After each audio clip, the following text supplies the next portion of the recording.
आज मजदूर दिवस है। मजदूर दिवस पर आज जो विचार गोष्ठी रखी गई थी आपकी तरफ से, क्या निर्णय लिया गया? देखिए, ये जो आज मीटिंग एक मजदूर दिवस पे रखी गई, ये हमारा तीसरा मोर्चा जो गठबंधन है और साथ में जो हमारा अनुसूचित जाति जनजाति अधिकार मोर्चा पूरे देश में SC/ST के लिए काम करता है।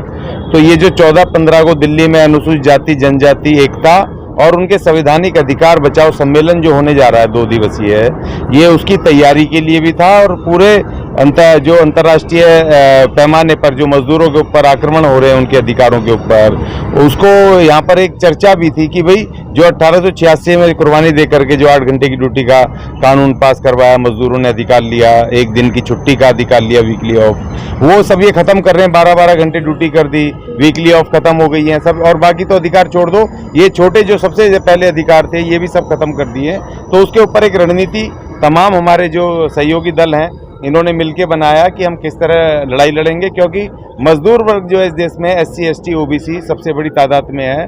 और इसी वजह से ये जो श्रम कानून थे 44 लेबर लॉ एग्जिस्टिंग, उनको ख़त्म करके ये 4 लेबर कोड इन्होंने बना दिए जो बिल्कुल गुलामी है, मजदूरों की गुलामी ना। उसमें आपके मिनिमम, देखो मिनिमम वेजेस जब खत्म कर दिया, भारत के संविधान में अनुच्छेद 43 में लिखा था कि इनको आप लिविंग वेजेस देंगे, निर्वाह योग्य वेजेस, और ये तो मिनिमम वेजेस जो था उसको भी खत्म कर दिया इन्होंने, उसकी जगह इन्होंने वेज कोड बना दिया।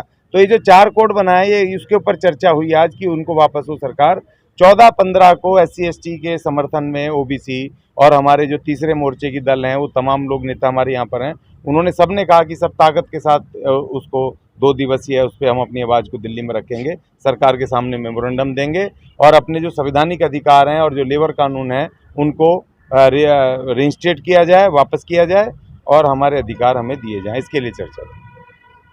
सर, न्यायपालिका लगातार खामोश है, लोगों के जो बहुत जो है लेबर लॉ है उसमें भी तब्दीली हुई है, तो क्या कहेंगे न्यायपालिका की जो खामोशी उसको लेकर क्या कहना है? नहीं, देखिए, वो खामोशी नहीं है, वो एक वर्ग की इस समय सारा कब्जा हो चुका है पूरे देश के सारे इंस्टीट्यूशंस के ऊपर। एक वर्ग का पूरी साजिश के साथ उन्होंने कब्जा कर लिया है। और हम जो इस देश के बहुमत है 85% कहते हैं, हम लकीर पीटते ही घूम रहे हैं अभी तक। जो बाबा साहब ने हमें राजनीतिक क्रांति करके राजनीतिक बराबरी दी थी, 1 वोट 1 व्यक्ति, चाहे वो अंबानी हो चाहे अडानी हो, इस समय दुनिया का 5वें नंबर का मालदार, उसका भी 1 वोट, और एक आम जो नागरिक है, जो सामान्य नागरिक है, जो 4th क्लास एम्प्लॉई है, उसका भी 1 वोट। तो जबकि हम 4th क्लास, हमारी भारी तादाद है वोटिंग की, और जो अंबानी है उसकी कम वोट हैं, तो फिर भी अंबानी की समर्थित जिसको चाहता है उसकी सरकार बना लेता है। और हम वोट लेकर के भी सड़कों पे घूम रहे हैं, सत्ता से बहुत दूर हैं। तो जिसकी सत्ता होगी वो नीतियां बनाएगा, और जैसे ये नीतियां तो बना रहे हैं लेकिन संविधान के विरुद्ध बना रहे हैं। और जो हमारे 181 वहाँ पर इन पार्टियों से चुने हुए सांसद हैं, रिजर्वेशन की कृपा से, बाबा साहब की कृपा से, वो उनके बिल्कुल मूक दर्शक बने हुए हैं, वो उनके चाटुकारिता में है। उनको लगता है कि हम बोले अगर इसके खिलाफ तो कहीं हमारा अगली बार टिकट ना कट जाए, हमें सांसद ना बनाया जाए। लेकिन ऐसे सांसदों का हम करेंगे क्या, ऐसे जलील प्रतिनिधियों का जो गुलामी कर रहे हैं वहाँ पर। जब एक पॉलिसी, जैसे मान लीजिए मैंने आपको कहा निजीकरण, प्राइवेटाइजेशन, जब कोई संस्थान बिक रही है, हमारा जो रिजर्वेशन है वो कॉन्स्टिट्यूशनल है, संविधान के मूल अधिकार 16(4) का हिस्सा है वो हमें पूरा, और तो संवैधानिक अधिकार, उससे निजीकरण से हमारा रिजर्वेशन जा रहा है, और हमारा वहाँ सांसद बैठा हुआ जो रिजर्वेशन की कृपा से वो उसका विरोध नहीं कर रहा है। भाई आपने अल्टरनेटिव क्या दिया हमें? आपने क्यों नहीं अल्टरनेटिव दिया उसका? जब निजीकरण करते हुए सरकारी संस्थान, आपने उसका रिजर्वेशन का निजीकरण क्यों नहीं, उसका अल्टरनेटिव क्यों नहीं दिया रिजर्वेशन का? तो ये सब सवाल हैं कि इसलिए हमें आज आके खड़ा होना पड़ा है। और 14 और 15 को दिल्ली में पूरे देश से SC/ST के मुख्य अलग अलग संगठनों के वो आ रहे हैं प्रतिनिधि, और उसके ऊपर हमने प्रधानमंत्री को नोटिस दे दिया है। हमने तमाम सरकारों को पूरे जो अलग अलग उसके वो हैं, जैसे हम मीडिया है, मेन स्ट्रीम मीडिया में भाई SC/ST का रिप्रेजेंटेटिव क्यों नहीं बुलाते? वो चाहे नेशनल इशू हो, चाहे कैसा भी बजट का इशू हो, चाहे वो इस तरह की राजनीतिक इशू हो, हमारा तो प्रतिनिधि होता है वहाँ सारे, वो मिश्रा पिसरा सारे वही हैं, एंकर भी वही हैं, बोलने वाले भी वही हैं, पार्टियों के भी रिप्रेजेंटेटिव वही हैं। तो ये पार्टियां हमारा स्पेसिफिक SC/ST के प्रतिनिधियों क्यों नहीं बुलाता? तो हमने उसको इन्फॉर्मेशन, उसको मिनिस्ट्री को, दूरसंचार मंत्रालय को भी नोटिस दिया है।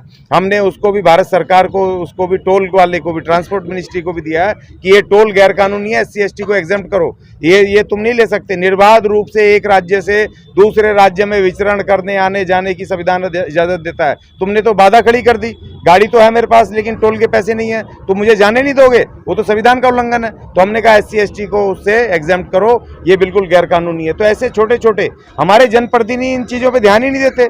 पॉलिसी बनती है, उसमें हमारे रिजर्वेशन जा रहे हैं, दूसरे अधिकार जा रहे हैं, और हमारे प्रतिनिधि जनप्रतिनिधि, यहाँ तो चलो वो तो चुने हुए पार्टियों के गुलाम है। जो हमारे सामाजिक संगठन है, बड़े बड़े बुद्धिजीवी अपने आप घूम रहे हैं अपने ऑफिसों में बैठ के सूट बूट पहन के बाबा साहब की तरह, वो भी इन पे ध्यान नहीं देते कि भाई इस पॉलिसी बनने से मेरा रिजर्वेशन, कॉन्स्टिट्यूशनल रिजर्वेशन जा रहा है, मेरी नौकरी जा रही है, और कोई पॉलिसी बनी, सड़क की बनी, कुछ की बनी, मेरे रास्ते बंद हो रहे हैं भारत में इधर उधर जाने के, तो उसके ऊपर कभी कोई विरोध नहीं करते हैं। तो इसलिए भाषण देने वाले नेता हमें नहीं चाहिए। अब हमारे साथ वो नेता हैं जो जमीन पे काम कर रहे हैं, जो पॉलिसी बातें करते करते अलग अलग पार्टियां सरकारें बना लेती हैं, लेकिन धरातल पे काम नहीं होता है। देखो उसी की तो हम बात कर रहे हैं, जो धरातल पे संगठन काम कर रहे हैं, चाहे भारतीय वीर दल है, चाहे लोकतंत्र सुरक्षा पार्टी है, चाहे वो हमारी मजदूर स्वतंत्र मजदूर पार्टी है, तो हम बात करती हैं, लेकिन जब तक सत्ता नहीं होती तब तक बात करते हैं, जैसे सत्ता हाथ में आते भूल जाते हैं। नहीं, इसके लिए हमने एक रास्ता ढूंढा है। उसके लिए हमने एक रास्ता ढूंढा है कि जितनी भी SC/ST और OBC की पार्टियां, राजनीतिक दल हैं जो छोटे छोटे स्तर पे अपना काम कर रहे हैं, उनका हम एक कॉमन मिनिमम प्रोग्राम बनाने के साथ साथ एक हमने उसका एक अलग से एक नियमावली बनाई है कि जब सत्ता में पहुंचेंगे तो क्या क्या काम करने हैं। लेकिन देखिए, इसमें तो हम कुछ नहीं कर सकते ना, आपके मन में क्या चल रहा है, लेकिन हम एक संघर्ष कर सकते हैं, एक रास्ता दे सकते हैं। कम से कम इनके हाथ से चंगुल से तो निकलें, कम से कम इन मनुवादियों के चंगुल से निकले। अब देखो खतरा ये आ गया है कि आपके पास 1 साल का भी समय नहीं बचा। इन्होंने कल वहां पर कर दी ना घोषणा, अयोध्या में अखबार में आ गया ना कि भाई हम हिंदू राष्ट्र का संविधान बनना शुरू हो गया। पता है आपको, आप तो मीडिया के लोग हैं, आपको पता होगा। हमारे पास अपने इस संविधान को, लोकतंत्र को, SC/ST OBC के अधिकारों को बचाने के लिए, उसकी आजादी बचाने के लिए सिर्फ 1 साल से भी कम का समय रह गया है। आज जाग गए तो जाग गए, नहीं तो ये गुलामी बिल्कुल सामने खड़ी है, बिल्कुल पूरी तरह से ध्वस्त करने पर तुले पड़े हैं। सारे इंस्टीट्यूशन कब्जे में कर लिए, सारे धन संपत्ति कब्जे में कर ली, और पूरी लोकसभा, राज्यसभा और पूरा का पूरा सिस्टम इन्होंने अपने काबू में कर लिया। इसलिए इनसे अब लड़ाई के अलावा, संघर्ष के अलावा, कुर्बानी देने के अलावा कोई रास्ता नहीं बचा। ये मैं